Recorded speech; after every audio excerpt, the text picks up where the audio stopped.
So if you followed the channel for the past little while, you would know that for years we have been talking about Warzone. And it's an interesting game to actually take a step back and look at where we came from to where we are now. And the reason why I say that is because when Warzone launched, it was at a time when the world was shut down. Call of Duty went free to play for the first time, and essentially Warzone took over. It was one of, if not the biggest game at the time. And with this, it got updates, it had changes, and grew and grew and grew. Recently, we got a new map, big changes to Warzone, and with that, the opposite of what you expect to happen did. With that update, you would expect the players to rise, the view counts to rise, the overall experience to be more enjoyable, but from what I have seen on Twitter, YouTube, comments, things along those lines, quite the opposite has happened. And it is this interesting fall from grace that is the opposite, I think, of what a lot of people expected to see. And I wanted to make a video actually discussing why that may be and what exactly happened. And I think it comes down to three things: communication, decision-making, and content. The CDC, if you will. Not that CDC. And in this video, that is what we are going to talk about, the fall from grace of Warzone and what I personally believe happened. But before we get there, before I go in deep on this, I first have to tell you about today's video sponsor. So I know everyone here likes to play video games, but the question I have for you is, are you doing it safely? And what I mean by that is, you may not know this, but a lot of the time when you're online surfing the internet or playing video games, people are able to get at your data and are able to get at your IP address. That is where today's sponsor, Surfshark VPN, comes in. As far as Surfshark goes, it's an amazing VPN service that protects you while online. One of the amazing things about Surfshark is that it can be used on any amount of devices at any time. You're not really going to find that with any other type of VPN. So whether you're just playing video games or someone in your household is doing something unruly on the internet, Dexter, what are you looking at? With Surfshark, you know that you will be protected. That's not my favorite thing. My favorite thing about Surfshark is that, say for example, you go on Netflix and you want to watch something like your favorite movie, like a Marvel movie. Well, in America, Marvel movies are not available. However, if you use Surfshark and change your region, say for example, you change it to Canada, all of a sudden you're able to browse and watch all of your favorite Marvel movies just with a click of a button. So essentially, you wouldn't ride a motorcycle without wearing a helmet, so why would you be using the internet without a VPN? Keep yourself safe, watch shows from different regions, it's a no-brainer. And on top of that, if you click the link down below right now and use code Inkslasher at checkout, you get yourself 83% off and 3 free months. That's an unlimited time deal, so get it while you still can. Click the link down below and use code Inkslasher at checkout. And thank you, Surfshark, for sponsoring the video. So as we go through this, what I'm going to do is, first of all, explain what I'm talking about, and then also give you some analogies to more real-life situations. And the main one that I'm going to rely on is relationships. I've done this before with Call of Duty, and you'll see what I mean as I go through it. But the first thing that I wanted to talk about is the first C, communication.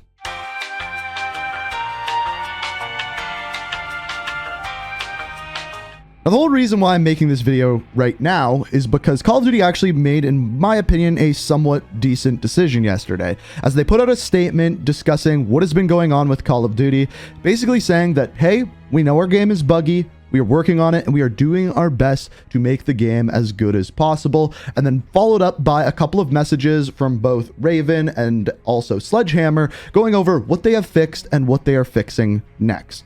This is good. The problem with this, though, is this is coming off basically a 2 to 3 week stint where all of the developers have been on vacation, not working, not updating the game. And I get it, everyone needs vacation. But at the same time, throughout those 2 weeks, there was no communication saying, hey, we see this problem, we're fixing this problem, we see this problem, we're working on it, this is going to be the date of the update, this is what's going to be in that update. There was nothing until literally the day of these updates. Absolutely nothing to be said as to what's going on. And that is why they put out that statement.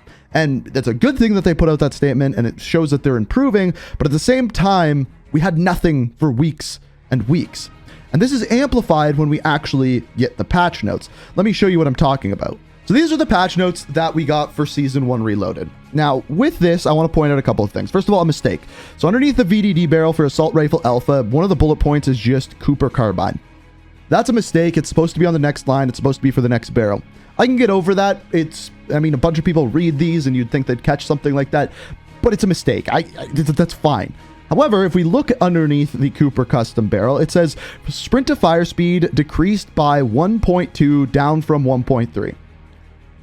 Okay, those are internal numbers that mean something to the developers, but don't really mean anything to us. Similarly, with the compressed rounds, horizontal recoil decreased by 1.04 down from 1.05.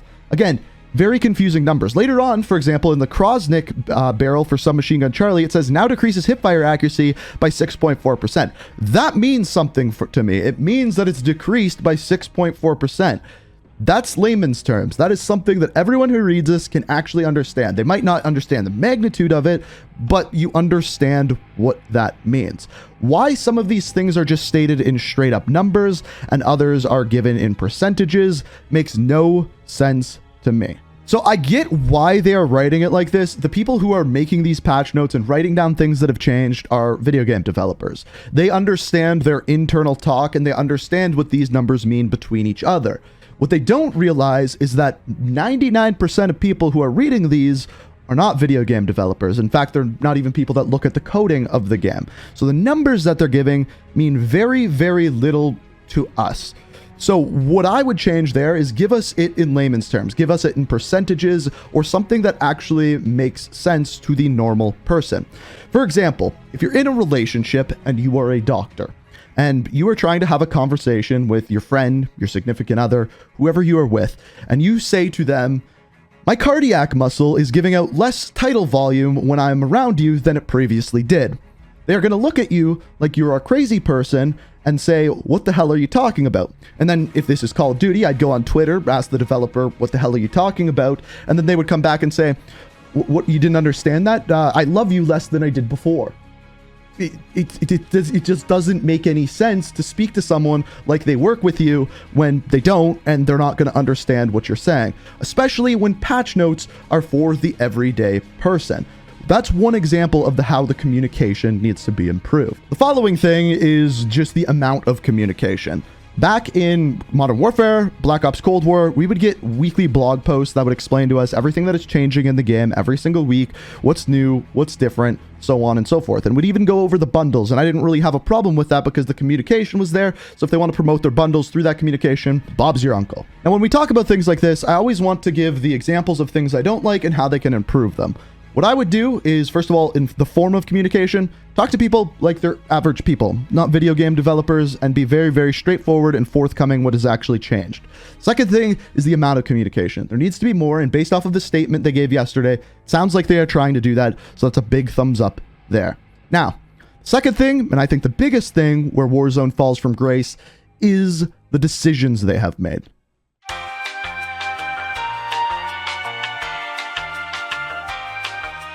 So instead of just going and breaking down every single decision that Raven has made since the launch of Warzone Pacific, I thought I would look at two, one made by Raven and one made by Sledgehammer, and tell you and explain to you how their decision making with both of these doesn't make a lot of sense. The first of which is loadouts. This is one of the hottest topics currently right now within Warzone, and as far as this goes, what they did is make it so that you had to wait longer in order to get and buy loadouts. In other words, you have to wait till your loadout drops in naturally in order to buy one. This does a couple of different things. It delays you actually getting your weapons, and it makes you play a little bit more passively because you're kind of just waiting around trying to get money until that point. Most of my friends and most of the people that I have talked to don't like this. They don't like the game to be slower. They like it to be faster. So it's frustrating when they make a decision like this. Well, things got worse the other day. So Raven tweeted the following: the cash economy in Warzone is one of the core pillars of the experience. With that in mind, we recognize that the current experience lends to an overabundance of cash. We are working towards a more balanced approach. Updates will come as we hone in on a solution. So essentially, what they're saying here is that there is too much cash currently in Warzone, and because of that, they are looking at balancing it. In other words, making it so that it's harder to get cash and harder to buy things within Warzone. Well, I can tell you the reason why there's an overabundance of cash is two reasons. Number one, people are saving their money and waiting around to buy loadouts, so more people are holding cash. Therefore, when you kill someone, more cash drops and more cash is spread around the map. Also, on top of this, they've also added in more things like jailbreaks and events that happen throughout the games, which lends to more cash being in the game. If you revert the loadout change, there's going to be less cash because more people are going to be buying loadouts, therefore less UAVs, less airstrikes, things like that, because the money and the economy is going into that. A real world example of this is if you have everyone in a community and society working a job, but there's no stores to spend their money at, therefore nobody is going to be spending money, and then there's going to be an overabundance of cash in banks and people's savings under people's mattresses, therefore causing the same sort of issue. I gave you the answer, Raven. Your turn to lend to the solution. The second part is weapon balance. With the most recent update, the predominant part of it is weapon balance, and the two weapons that were good before, the Bren, the MP40, did not really get touched. And they gave reasoning for that in the patch notes, which, based off communication, the previous thing we talked about, well done there. But essentially the reason that they said they weren't nerfed into the ground is they said people spend time leveling up their weapons, and it takes a long time to do so. Approximately 5 to 6 hours without using double XP currently within Call of Duty Vanguard. That's a long period of time. So people get attached to these weapons, and when they nerf them to the ground, it makes it so a lot of people don't want to play because the weapons that they have been using are no longer viable. Well, the reasoning for that is because it takes so long to level up weapons. This is a complaint that I've had about Vanguard. I think it should take about half the time that it currently does, and then you still should be able to use double weapon XP on top of that. It's very long to level weapons in this game. Therefore, people tend to stick to one individual weapon once it's leveled up because you need those attachments for those weapons to actually be good. So if you decrease the amount of time it takes to level these weapons, you could then nerf weapons more, change up the meta, and keep people more involved in the game. Instead of doing these minuscule micro nerfs, you can do these big ones and people won't be devastated when they happen. I don't think that's a problem of the patches. I think that's rather a problem of the weapon leveling. So just those two decisions alone, I think, could be changed and therefore make the game better. That's just two examples. I probably have about 15 more, and if you want to see another video on that, feel free to let me know. But this brings us to our final point, and our final point is the content.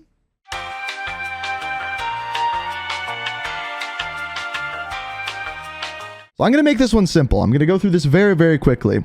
Content-wise, they just added a new map. Fantastic. I've been asking for that for a year and a half or so. I'm glad that they finally did that. However, the one thing that we learned from Verdansk is that these kind of mini changes that they make on the map where one location will shift or things like that aren't what keep people involved. The thing that keeps people involved is actually adding content. So one example of that they did at the beginning of Verdansk was intel drops. They did weekly or bi-weekly intel drops. You go around the map finding things. It would add an influx to players every single week. Other things are actual live events. Good live events. Things where actually stuff happens, like woods showing up on the map. We've had one of those. The rest of them, a little bit lackluster. There was some cool ones, don't get me wrong, but people want to see more of that, and they should be well more frequently than they currently are. On top of that, things where the map actually changes, not just a location popping up like a boat going on shore, things that actually change the way the map plays. Right now, the current rumor is the volcano erupting. These things need to happen more often, and I get that they only have so many people working on the game, and when they add things like a new map, a lot of bugs happen, like we have seen. That is why I think we've got a lack of content and no new Season 1 Reloaded actual changes or implementations, is because they're just trying to get caught up working on bugs.